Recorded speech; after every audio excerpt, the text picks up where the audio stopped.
Assalamualaikum warahmatullahi wabarakatuh. Selamat siang Bapak atau Ibu Dewan Penguji dan Pembimbing Seminar Proposal saya. Pertama-tama marilah kita bersyukur kepada Allah Subhanahu wa taala yang telah memberikan kesehatan, kesempatan kepada saya untuk menyelesaikan skripsi saya. Yang saya hormati Ibu Fristi Rian dari Eskom Mkom selaku dosen pembimbing saya. Perkenalkan, nama saya Widya Ardianti, jurusan Teknik Informatika angkatan tahun 2018. Pada kesempatan kali ini saya akan mempresentasikan hasil skripsi saya yang berjudul menganalisa pola transaksi penjualan roti dengan menggunakan algoritma a priori pada Ruby Bakery. Sebelumnya saya akan menyampaikan poin-poin penting yang akan saya bahas di sini. Yang pertama yaitu pendahuluan, yang kedua itu landasan teori, yang ketiga itu metode penelitian, yang keempat analisa dan perancangan. Langsung saja, di sini saya akan menjelaskan bab 1 pendahuluan. Nah, di dalam bab 1 ini terdapat latar belakang. Di latar belakang ini terdiri dari masalah, solusi, dan hasil. Masalahnya di sini adalah pada proses pengolahan data transaksi penjualan, perusahaan belum dapat memberikan informasi tentang kebiasaan belanja pelanggan. Pengolahan data tersebut tidak dapat memberi informasi hubungan antar item yang dibeli oleh pelanggan. Nah, untuk solusinya yaitu dengan menggunakan data mining untuk mengolah data menjadi informasi penting dari tumpukan data. Dan hasilnya adalah data transaksi dapat diolah menggunakan algoritma a priori untuk mengetahui informasi keterkaitan pembelian produk yang dilakukan oleh pembeli. Selanjutnya di bab 1 ini terdapat rumusan masalah, yang mana rumusan masalah ini terdiri dari 3 poin. Yang pertama, bagaimana menganalisa permasalahan terkait pola penjualan roti pada Ruby Bakery. Yang kedua, bagaimana menerapkan data mining dengan algoritma a priori untuk mengetahui pola penjualan roti pada Ruby Bakery. Yang ketiga, bagaimana membangun aplikasi data mining dengan algoritma a priori untuk mengetahui pola penjualan roti pada Ruby Bakery. Selanjutnya di batasan masalah terdapat 3 poin juga. Yang pertama, data yang digunakan untuk membangun aplikasi ini bersumber pada data penjualan pada bulan Mei sampai dengan Desember 2021 pada 5 cabang Ruby Bakery. Yang kedua, aplikasi yang akan dirancang dibangun dengan bahasa pemrograman PHP dan database MySQL. Yang ketiga, algoritma yang digunakan dalam penelitian ini adalah algoritma a priori dan analisa pola penjualan, yaitu 12 jenis item ataupun 12 jenis produk Ruby Bakery yang dijual. Di tujuan penelitian selanjutnya terdapat 3 poin juga. Yang pertama, menganalisa permasalahan terkait pola penjualan roti pada Ruby Bakery. Yang kedua, menerapkan data mining dengan algoritma a priori untuk mengetahui pola penjualan roti pada Ruby Bakery. Yang ketiga, membangun aplikasi data mining dengan algoritma a priori untuk mengetahui pola penjualan roti pada Ruby Bakery. Selanjutnya di bab 1 saya terdapat manfaat penelitian. Yang pertama itu dapat sebagai alat bantu Ruby Bakery dalam melakukan analisa penjualan produk roti dengan menerapkan algoritma a priori untuk menentukan strategi promosi. Yang kedua, dapat sebagai bahan referensi mahasiswa dalam penelitian dalam pembangunan sistem berbasis web dan algoritma a priori. Yang ketiga, dapat sebagai pemodelan sistem untuk menganalisa pola penjualan dengan menggunakan bahasa pemrograman PHP dan menggunakan database MySQL. Itu saja yang dapat saya jelaskan di bab 1 saya. Selanjutnya saya akan menjelaskan bab 2 saya, yaitu landasan teori. Di dalam bab 2 ini terdapat 4 poin yang akan saya jelaskan. Yang pertama itu data mining. Data mining ini merupakan penambangan atau penemuan penemuan informasi baru dengan mencari pola atau aturan dari sejumlah data yang sangat besar. Yang kedua itu a priori. A priori ini merupakan metode dari data mining, di mana algoritma a priori adalah salah satu metodologi penambangan pola yang sering terjadi jika frekuensi kemunculannya tidak kurang dari minimum support yang ditentukan. Selanjutnya yang ketiga itu UML. UML ini Unified Modeling Language. UML ini merupakan perancangan sistem, di mana di dalam Intel terdapat use case dan activity diagram. Selanjutnya di poin keempat, aplikasi pengembangan sistem. Di sini saya menggunakan 3 aplikasi pengembangan sistem. Yang pertama itu Exam, kedua MySQL, yang ketiga itu Microsoft Visio. Baiklah, itu saja yang dapat saya jelaskan di bab 2 saya. Selanjutnya saya akan menjelaskan bab 3 saya, yaitu metode penelitian.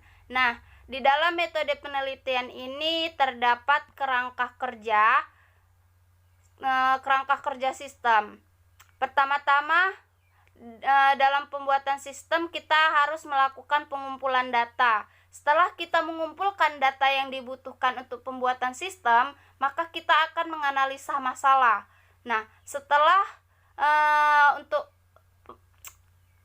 kita dapat masalah apa saja yang terdapat di dalam penelitian tersebut, maka selanjutnya kita akan menerapkan algoritma a priori. Maka kita akan melakukan perhitungan berdasarkan data yang diperoleh tadi.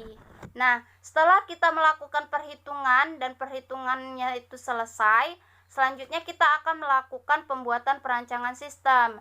Setelah kita rancang sistemnya, baik desain dan lain-lain, selanjutnya kita akan membuat aplikasi. Setelah aplikasi itu sudah jadi, maka selanjutnya aplikasi itu akan diuji. Apakah aplikasi itu sudah layak atau belum? Nah, kalau belum layak, akan kita lakukan perbaikan. Kalau sudah layak, maka sistem itu akan diimplementasikan pada tempatnya. Contohnya, saya akan implementasikan pada toko roti Ruby Bakery tersebut. Nah, baiklah, selanjutnya di bab 3 ini juga terdapat tempat penelitian. Nah, ini juga merupakan tempat penelitian riset saya yang berlokasi di Jalan Asahan, Hutaan, Nagori nomor kilometer 12, Margomulyo, Gunung Malela, Kabupaten Simalungun, Sumatera Utara. Baiklah, itu saja penjelasan bab 3 saya. Selanjutnya saya akan menjelaskan bab 4 saya. Nah, di bab 4 ini analisa dan perancangan. Nah, di bab 4 ini seperti yang tertera di layar, ini merupakan analisa data produk. Jadi, sebelum kita melakukan proses perhitungan, kita membuat datanya terlebih dahulu. Inilah data-data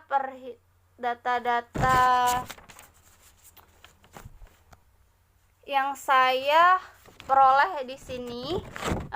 Ada kode produk dan jenis produk roti. Yang ini, setelah tadi kita sudah dapat data berikutnya, ini merupakan data transaksi, di mana data transaksi ini saya ambil dari 5 cabang. Selanjutnya, setelah kita mendapatkan data, selanjutnya kita akan membuat flowchart. Nah, flowchart ini adalah alur kerja. Yang pertama itu kita inisialisasi support, confidence, min support, min confidence. Selanjutnya kita akan menginput data transaksi. Setelah itu kita akan menghitung nilai support 1 item set dan 2 item set. Setelah itu akan dilakukan verifikasi, yaitu verifikasi memenuhi minimum support lebih dari 43%. Jadi apabila lebih dari 43%, maka akan dilakukan import data transaksi lagi. Tapi apabila sudah benar, maka akan dihitung nilai confidence 2 item set. Setelah dihitung confidence 2 item set, maka dilakukan lagi verifikasi, yaitu sudah memenuhi minimum confidence dari 80% atau belum. Kalau belum, maka akan diimport ulang lagi item setnya. Tapi kalau sudah memenuhi, maka tampillah hasil rule asosiasinya dan selesai. Selanjutnya ini merupakan calon satu item set. Berdasarkan data tersebut, untuk menentukan pencarian nilai support, yaitu frekuensi kemunculan dibagi total transaksi dikali 100%. Nah, selanjutnya ini merupakan data nilai support pola kombinasi 2 item set. Untuk menentukan nilai supportnya, yaitu frekuensi kemunculan nilai A dan B dibagi total transaksi dari 100% dari kombinasi 2 item setnya. Nah, dari perhitungan tersebut dapatlah hasil confidence-nya berdasarkan rumus jumlah transaksi mengandung A dan B dibagi total transaksi mengandung A dikali 100%. Selanjutnya, dari aturan asosiasi yang terbentuk, maka dapat disimpulkan jika pelanggan membeli brownies, maka akan dipasangkan bersama paha ayam dengan nilai support 43% dan confidence 96%. Nah, selanjutnya terdapat use case diagram, yang mana use case diagram ini merupakan perancangan sistem secara garis besarnya, di mana di dalam use case merupakan diagram ini terdapat 2 aktor, yaitu admin dan kepala toko. Nah, di sini admin dapat melakukan login, dapat mengolah data transaksi, dapat melakukan proses pola transaksi. Nah, itu tugas admin ke sistem. Selanjutnya, aktor kepala toko, tugasnya adalah dapat login ke sistem, dapat mencetak laporan. Selanjutnya, activity diagram. Nah, di dalam activity diagram ini terdapat aktor admin dengan sistem. Pertama-tama si admin menginput username dan password, lalu admin menekan tombol login. Nah, ketika admin menekan tombol login, maka sistem akan melakukan verifikasi. Nah, apabila username dan password salah, maka akan kembali untuk memasukkan username dan passwordnya lagi. Apabila username dan passwordnya benar, maka dia akan tampil ke menu utama admin. Nah, di dalam menu utama admin dapat melakukan pemilihan menu utama. Apabila dia ingin melakukan data transaksi dan proses a priori, maka ia dapat menekan tombol transaksi atau proses a priori. Maka sistem akan menampilkan halaman data transaksi atau proses a priori dan disimpan ke dalam database. Namun, apabila si admin tidak ingin mengakses menu utama ini, maka admin tinggal klik aja, maka sistem akan tertutup. Nah, selanjutnya sistem menampilkan halaman data transaksi. Si admin juga dapat menginput data transaksi, dapat menghapus data transaksi. Nah, ketika si admin menekan tombol import data dan data transaksi, ketika si admin menekan tombol import data dan hapus data transaksi, maka sistem akan mengimport data transaksi dalam bentuk file ke dalam sistem. Nah, kalau dihapus, maka sistem akan menghapus data dari database. Selanjutnya, si admin dapat menekan tombol kembali. Ketika admin menekan tombol kembali, maka sistem akan menutup halaman data transaksi. Nah, selanjutnya sistem menampilkan halaman proses a priori. Si admin melakukan filter data berdasarkan tanggal, lalu si admin memasukkan nilai minimum support dan minimum confidence. Nah, ketika si admin menekan tombol proses, maka sistem akan memproses metode a priori. Selanjutnya, sistem menampilkan hasil proses metode a priori. Selanjutnya, si admin dapat menekan tombol cetak, maka sistem akan mencetak laporan hasil proses metode a priori. Nah, selanjutnya di sini kepala toko. Pertama-tama kepala toko menginput username dan password. Lalu kepala toko menekan tombol login. Ketika kepala toko menekan tombol login, maka sistem akan melakukan verifikasi username dan password. Apabila username dan password salah, maka akan kembali memasukkan username dan password lagi. Nah, apabila username dan password benar, maka dia akan tampil menu utama kepala toko. Nah, di dalam menu utama kepala toko ini, kepala toko dapat melakukan pemilihan menu utama. Apabila ia ingin melakukan laporan, maka ia dapat menekan tombol laporan. Maka sistem akan menampilkan hasil proses a priori dalam bentuk laporan. Namun apabila kepala toko tidak ingin mengakses menu utama, maka kepala toko tinggal klik aja, maka sistem akan tertutup. Selanjutnya di sini terdapat kelas diagram. Kelas diagram merupakan perancangan database. Di dalam database ini terdapat 3 tabel, yaitu login, a priori, dan data transaksi. Baiklah, itu saja penjelasan bab 4 saya. Baiklah, presentasi dari saya mengenai menganalisa pola transaksi penjualan roti dengan menggunakan algoritma a priori pada Ruby Bakery.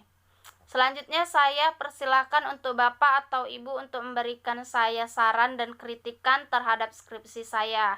Waktu dan tempat saya persilahkan.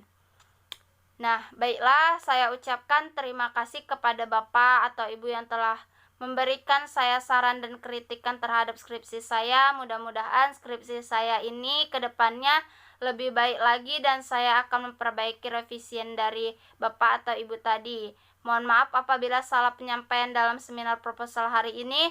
Lebih dan kurangnya saya mohon maaf. Saya tutup seminar proposal saya hari ini. Selamat siang. Assalamualaikum warahmatullahi wabarakatuh.